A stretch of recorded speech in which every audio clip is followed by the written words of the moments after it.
बिस्मिल्लाहिर्रहमानिर्रहीम। अस्सलामु अलैकुम वरहमतुल्लाहि वबरकातुहू। आज का हमारा जो मौजू है वो फ़लस्तीन और गज़ा के मुसलमानों के हवाले से है। जैसा कि आप जानते हैं कि गुज़िश्ता रोज़ इस्माइल हनिया को शहीद कर दिया गया। इससे पहले उनके 3 बेटे और पोते पोतियाँ और उनके ख़ानदान के कमो पेश 70 अफराद शहीद हो चुके हैं। और इसके अलावा जब से 7 अक्टूबर से ये जंग शुरू हुई, फ़लस्तीन और गज़ा में कमो पेश 40 से 50 हज़ार लोगों को शहीद कर दिया गया, जिनमें सिर्फ बच्चों की तादाद 20,000 के करीब है और ख़वातीन की तादाद 15,000 के करीब है। और हज़ारों ऐसे हैं कि जो लापता हैं और लाखों की तादाद में लोग बेघर हो चुके हैं कि जिनके घरों को तबाह कर दिया गया है। हमारा मौजू ये है कि क्या हमें फ़लस्तीन और गज़ा के मुसलमानों की मदद करनी चाहिए, और अगर करनी चाहिए तो कैसे मदद करनी चाहिए। अल्लाह रब्बुल इज़्ज़त कुरान पाक सूरह तौबा की आयत नंबर 71 में फरमाता है, वल्मुमिनूना वल्मुमिनातु बादुहुम औलियाउ बाद।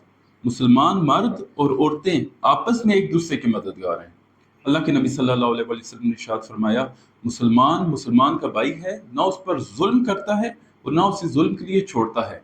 आपने फरमाया, जो कोई अपने किसी मुसलमान भाई की मदद में होता है, अल्लाह रब्बुल इज़्ज़त उसकी मदद में होता है। आपने फरमाया, जिसने इस दुनिया में किसी मुसलमान की मुसीबत दूर की, अल्लाह रब्बुल इज़्ज़त क़यामत के दिन उसकी मुसीबत दूर फरमाएगा।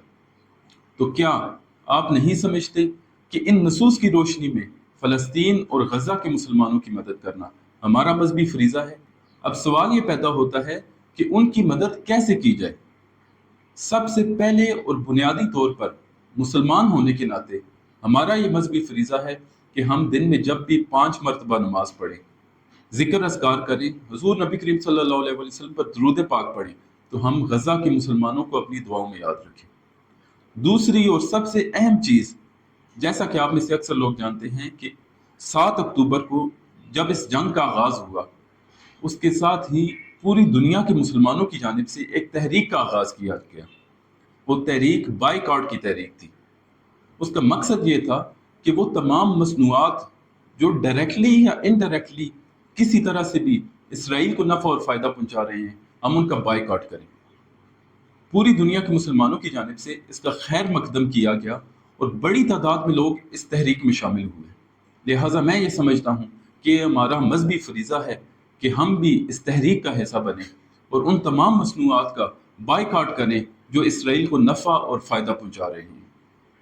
ना सिर्फ खुद बाइकआउट करें बल्कि अपने घर वालों को और अपने अजीज़ों अकारिब को भी इसमें शामिल करें, क्योंकि अल्लाह के नबी सल्लल्लाहु अलैहि वसल्लम ने इरशाद फरमाया कि तुम सब ज़िम्मेदार हो और तुम सब से तुम्हारी ज़िम्मेदारी के मुतालिक सवाल किया जाएगा। आपने फरमाया, हाकिम जो है वो अपनी रियाया का ज़िम्मेदार है और उससे उसकी रियाया के मुतालिक पूछा जाएगा।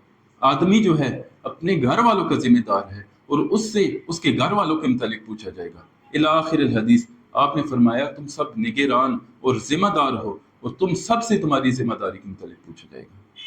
लिहाजा हमें ये चाहिए कि हम ज़्यादा से ज़्यादा इस तहरीक का हिस्सा बने और अपने रिश्तेदारों को, घर वालों को, अजीज़ों कारिब को और अपने पूरे हल्का अहबाब में इसकी तबलीग करें, ताकि मजमूई तौर पर एक बड़ा कंट्रीब्यूशन करने में हम कामयाब हों। अल्लाह आपका हामी और नासिर हो। अस्सलामु अलैकुम वरहमतुल्लाहि वबरकातुहू।